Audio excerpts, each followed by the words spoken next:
어제부터 우리가 요한 1서에 있는 말씀을 통해서 함께 은혜를 나누고 있습니다.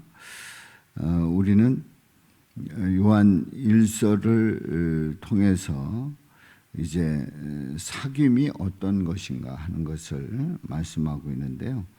이제 사귐의 대상이 하나님, 이제 첫 번째로 말씀 가운데서 이제 알려드리겠습니다만은 사귐의 대상이 하나님이시다 하는 것을 전제를 하면서 5절에 있는 말씀에 보면은 우리가 그에게서 듣고 너희에게 전하는 소식은 이것이니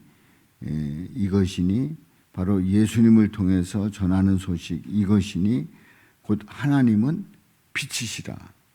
하나님은 빛이시라. 그에게는 어두움이 조금도 없으시다는 것이니라.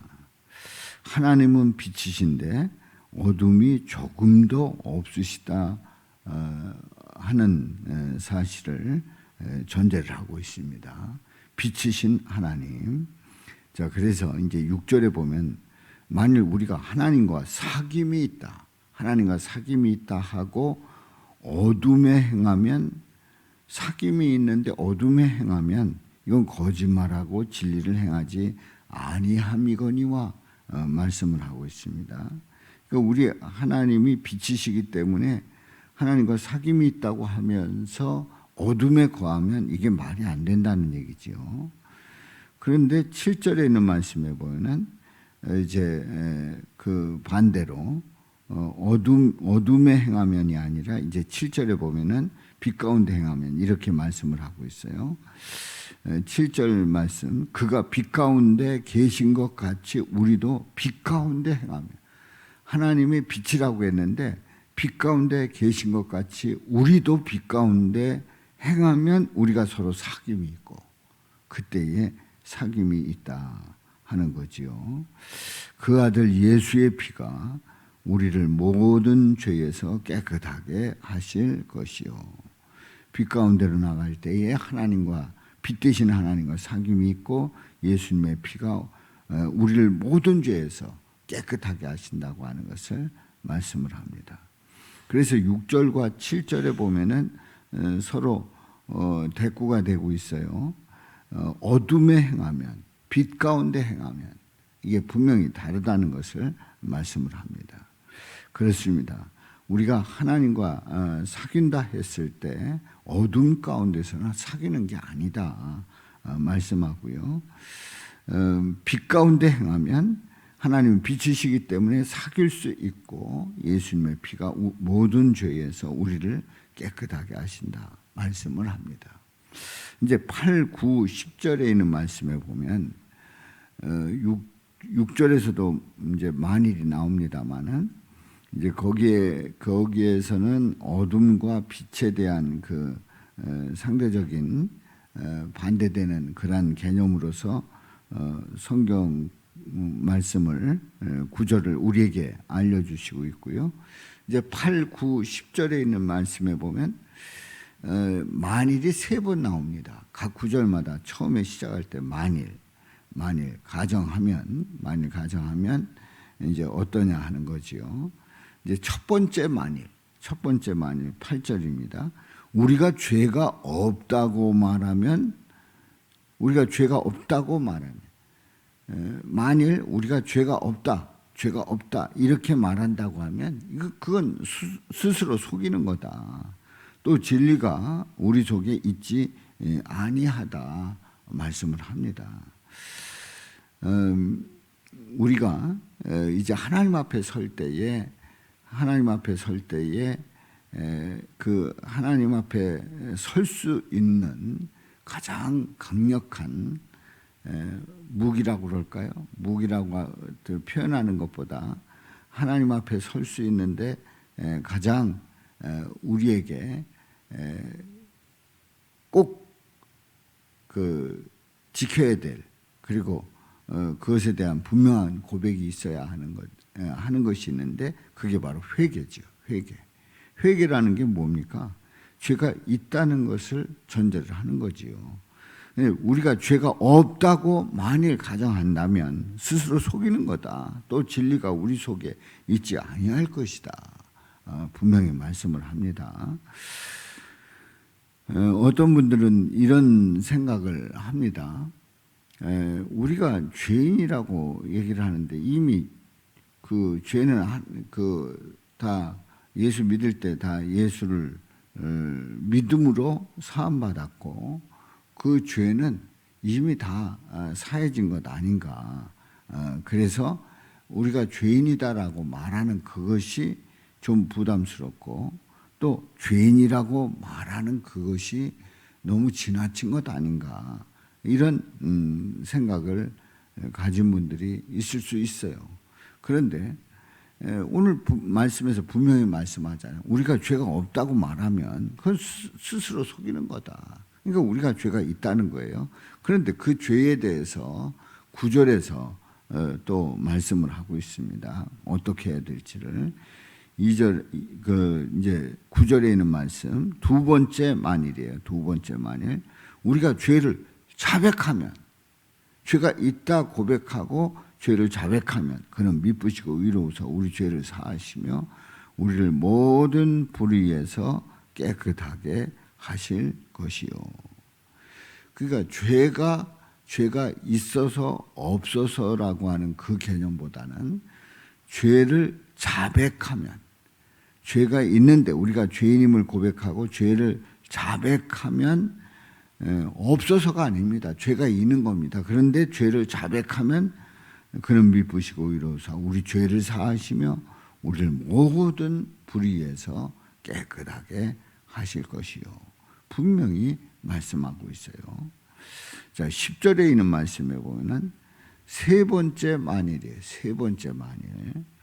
만일 우리가 범죄하지 아니하였다 하면, 범죄하지 아니하였다. 그러니까 죄를 범한 일이 없다.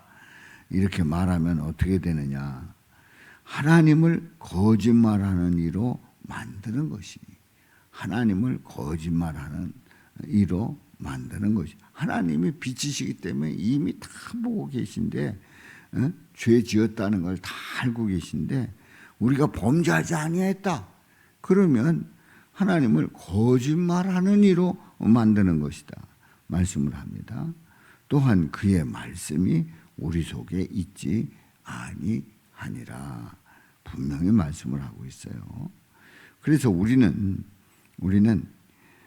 죄가 없다고 말하는 게 아니라 우리가 범죄하지 아니했다 그렇게 말하는 것이 아니라 우리 죄를 자백하는 겁니다. 나는 죄인임을 고백하고 죄를 자백하는 것이 자백해야 합니다.